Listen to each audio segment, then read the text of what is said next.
moment d'aquest migdia de la Fira del Llibre del Pirineu que s'ha celebrat aquest cap de setmana a Organyà, a l'Alt d'Urgell. La fira, on es presenten les novetats literàries d'autors de muntanya, va estar a punt de suspendre's, però finalment els organitzadors van decidir tirar-la endavant per fer visible el seu compromís amb la cultura i el balanç no pot ser més positiu, Mariana Solà.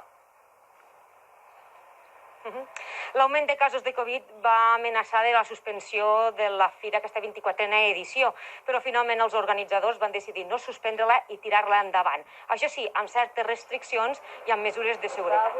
Això vol dir que durant aquests 3 dies que s'ha fet la fira, tots els actes han estat a l'aire lliure. També s'han reduït el nombre de presentacions de llibres per evitar aglomeracions. I a les parades de les 17 editorials i llibreries que hi han participat s'han situat a uns 3 metres de distància i han atès els clients només unes 4 persones a l'hora. Uns clients que abans i després de fullejar els llibres s'havien de rentar les mans amb hidrogel. Això ha sigut, tot i aquestes restriccions, totes aquestes inconveniències, la fira ha tornat a ser un aparador de la literatura pirinenca i enguany s'han pogut presentar una 60ena de novetats.